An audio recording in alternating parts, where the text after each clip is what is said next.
I loved John with all my heart. I'd known the day we met I'd do anything for him.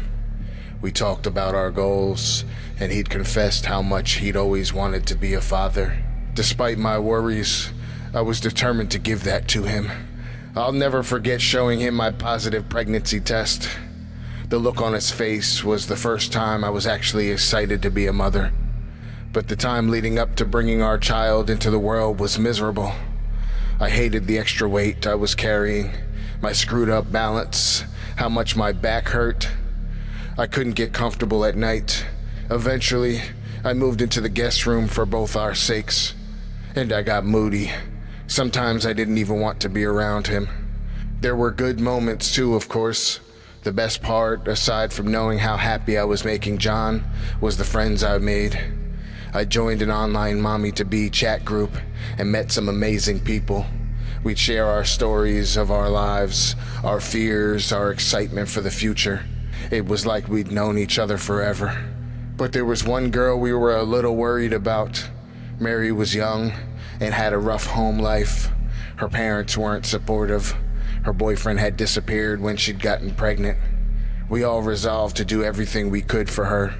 We messaged her every day, reassuring her that she wasn't alone.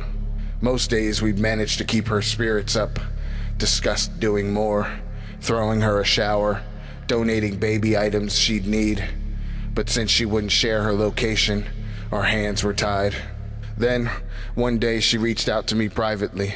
Her parents had kicked her out and she had nowhere else to go. I immediately sent her the address of my family's cabin. It wasn't much, but she could stay there a while she figured things out.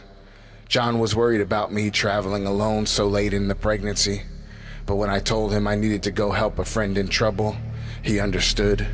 I promised Mary I'd come up there as soon as I could. When I got there, she was sitting on the sofa crying. She rushed to hug me in gratitude. I assured her I was happy to help.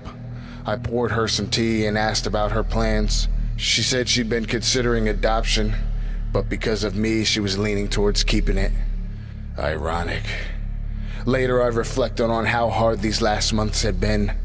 Constantly wearing a fake stomach, feigning doctor's appointments, killing Mary's boyfriend, luring her out here. But as I held my new daughter, freshly cut from the dead body that had now served its purpose, I knew it had all been worthwhile. After all of the pretending, John would have a real child, and our family would be complete. Maybe we'd even name her Mary.